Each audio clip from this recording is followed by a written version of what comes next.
খুব সংক্ষিপ্ত পরিসরে রাসূল সাল্লাল্লাহু আলাইহি ওয়াসাল্লামের জীবনী থেকে আমরা কিছু লাইফ লেসন নিয়ে আসবো, আমরা কি শিখতে পারি রাসূল সাল্লাল্লাহু আলাইহি ওয়াসাল্লামের জীবনী থেকে। প্রথম যেই লেসনটা আমরা উল্লেখ করতে চাই সেটা হচ্ছে রাসূল সাল্লাল্লাহু আলাইহি ওয়াসাল্লাম খুব বড় মনের মানসিকতার অধিকারী ছিলেন, বড় মনের, বড় হৃদয়ের অধিকারী ছিলেন। তিনি সবার জন্য ছিলেন। He use to think beyond the narrow borders. কখনো ন্যারো মাইন্ডেড ছিলেন। উনি সবাইকে অ্যাকোমোডেট করতে চাইতেন। তিনি আলামিন, বিশ্ববাসীর জন্য রহমত। He is for all and his teaching is for all.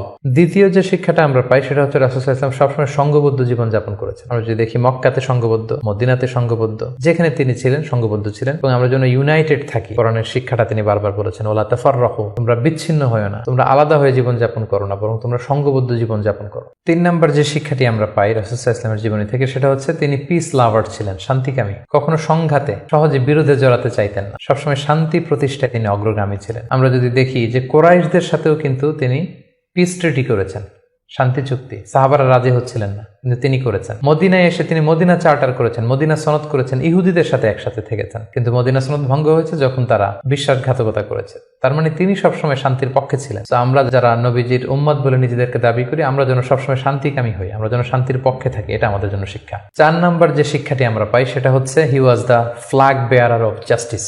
ন্যায় যেখানে, সত্য যেখানে, ইনসাফ যেখানে, জাস্টিস যেখানে, তিনি সেখানে। তার প্রমাণ আমরা দেখি 20 বছর বয়সে তিনি যখন যুবক, তখন তিনি হেলফুল ফুজুল নামে যুব সংঘ করেছেন। উদ্দেশ্য কি ছিল? মাআল মাজলুম দিদ্দাল জালিম। আমরা সবসময় মাজলুমের পক্ষে থাকবো, জালেমের বিরুদ্ধে। কোনো জালেম যেন কোনো ব্যবসায়ীকে, ভিনদেশীকে, কাউকে যেন ঠকাতে না পারে। মাজলুমের পক্ষে লড়বার জন্য তিনি এটা করেছেন। তার মানে ইনসাফ, জাস্টিস, ন্যায় পরায়ণতার পক্ষে তিনি সবসময় কাজ করেছেন। আমরা যেন সবসময় ন্যায় পরায়ণতার পক্ষে থাকি, এটাই আমাদের জন্য শিক্ষা। 5 নম্বর যে ব্যাপারটা আমরা দেখি যে রাসূল সাল্লাল্লাহু আলাইহি ওয়াসাল্লামের পুরো জীবনীটা যদি আপনারা খেয়াল করেন, সবসময় রাসূল সাল্লাল্লাহু আলাইহি ওয়াসাল্লাম একটা স্ট্রাগলের মধ্য দিয়ে গিয়েছেন। তিনি আল্লাহর নবী, শুধু নবী নয়, শ্রেষ্ঠ নবী, আল্লাহর হাবিব। তার কাছে কোরআন নাজিল হয়েছে, তার কাছে ওহী আসতো, আল্লাহর সরাসরি সাহায্য তিনি পেয়েছেন, আল্লাহর সাথে কথা বলতেন। তারপরেও তার জীবন কিন্তু স্ট্রাগল মুক্ত ছিল না। সবসময় তিনি স্ট্রাগলের মধ্য দিয়েছিলেন।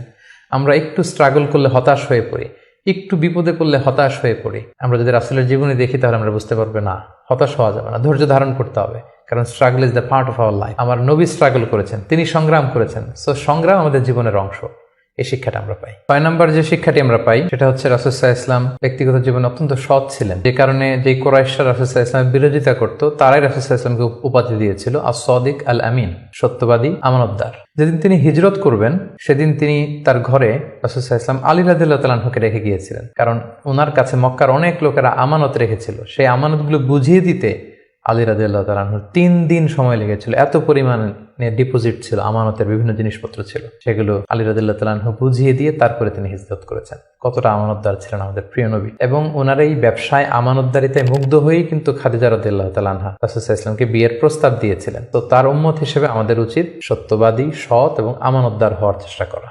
7 নম্বর যে শিক্ষাটি আমরা রাসূল সাল্লাল্লাহু আলাইহি ওয়াসাল্লামের জীবনী থেকে পাই সেটা হচ্ছে রাসূল সাল্লাল্লাহু আলাইহি ওয়াসাল্লামের একটা ফ্রেন্ডলি ইন্টারাকশন ছিল তার ফলোয়ারদের সাথে, good interaction with the followers. আমাদের অনেক লিডারদের মধ্যে একটা বসি ভাব থাকে যে আমি সব জানি, আমার ফলোয়াররা কিছুই জানে না, আমার টিমের লোকেরা কিছুই জানে না। না, রাসূল সাল্লাল্লাহু আলাইহি ওয়াসাল্লাম এটা করতেন না। কারোর কাছ থেকে কোনো ভালো কনসালটেশন, কোনো পরামর্শ আসলে পলিসি মেকিং এ তাদের কথাও তিনি রাখতেন। সুবহানাল্লাহ, এটা একটা গুড লিডারের বৈশিষ্ট্য। 8 নম্বর যে শিক্ষাটা আমরা পাই সেটা হচ্ছে রাসূল সাল্লাল্লাহু আলাইহি ওয়াসাল্লাম হেভিলি ফোকাসড ছিলেন তার মিশনে। সেই যে মক্কায় তিনি তাওহীদের বাণী প্রচার করতে শুরু করেছেন, রিসালাতের বাণী প্রচার করতে শুরু করেছেন, আখিরাতের কথা মানুষকে প্রচার করতে শুরু করেছেন। তার যে দাওয়াতের ফোকাস, এই ফোকাস থেকে কোনো প্রলোভন, কোনো লোভ, কোনো স্ট্রাগল, কোনো বিপদ রাসূল সাল্লাল্লাহু আলাইহি ওয়াসাল্লামকে এক চুল পরিমাণ নাড়াতে পারেনি। আমরা যদি জীবনে সফল হতে চাই আমাদের ফোকাস ঠিক রাখতে হবে। ফোকাস থেকে আমরা নড়ে গেলে কিন্তু আমরা সফলতার দেখা পাবো না।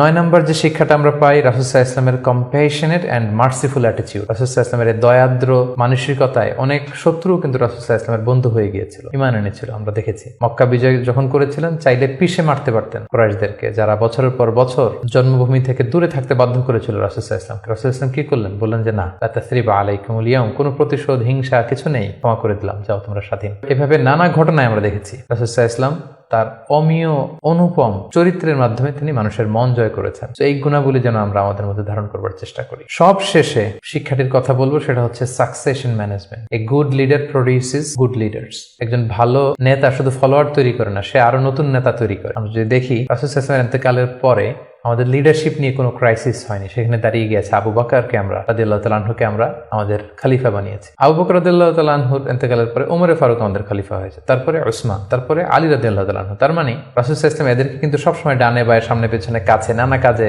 এঙ্গেজ করে নতুন নেতৃত্ব, নিউ লিডারশিপ কিন্তু তিনি তৈরি করেছিলেন। ফলে এই সাকসেশন ম্যানেজমেন্টে কিন্তু রাসূল সাল্লাল্লাহু আলাইহি ওয়াসাল্লাম সাকসেসফুল ছিলেন, এবং এখান থেকে আমরা যারা লিডারশিপ কোয়ালিটি আমাদের আছে, আমরা যেন নতুন লিডার তৈরি করে যেতে পারি উম্মার জন্য, এই শিক্ষাটি কিন্তু আমরা পাই। সম্মানিত শুধু রাসূল সাল্লাল্লাহু আলাইহি ওয়াসাল্লামের ফলোয়ার বা উম্মা হিসেবে আমাদের উচিত রাসূল সাল্লাল্লাহু আলাইহি ওয়াসাল্লামের আদর্শকে আমাদের জীবনে বাস্তবায়ন করা, তার প্রতি ভালোবাসার সর্বোচ্চ নমুনা পেশ করা, তার সম্মান আমাদের সম্মান। তাকে যখন গালি দেওয়া হয়, তার বিরুদ্ধে যখন কটু কথা বলা হয়, আমরা যেন তখন এর প্রতিবাদ করি, লেখনীর মাধ্যমে, বক্তব্যের মাধ্যমে, একত্রিত হয়ে বিভিন্ন ইভেন্টস করার মাধ্যমে। রাসূল সাল্লাল্লাহু আলাইহি ওয়াসাল্লামের রেখে যাওয়া শিক্ষা যেন আমরা আমাদের বাস্তব জীবনে কাজে লাগাই, আমরা যেন অন্যের কাছে পৌঁছাই, আমরা যেন সোশ্যাল মিডিয়াতে ছড়িয়ে দেই, এবং রাসূল সাল্লাল্লাহু আলাইহি ওয়াসাল্লামের এই শিক্ষা যেন আমরা আমাদের অমুসলিম ভাই বোনদের কাছে পৌঁছাতে পারি। আমরা যেন রাসূল সাল্লাল্লাহু আলাইহি ওয়াসাল্লামকে আমাদের জীবনের চাইতে বেশি ভালোবাসতে পারি, আমরা যেন বেশি বেশি রাসূল সাল্লাল্লাহু আলাইহি ওয়াসাল্লামের প্রতি দুরূদ পড়ি, তার রেখে যাওয়া শিক্ষা এবং আদর্শ যেন আমরা মেনে চলতে পারি। আল্লাহ তাআলা আমাদের সবাইকে কথাগুলো বোঝার, আমল করার তৌফিক দান করুন।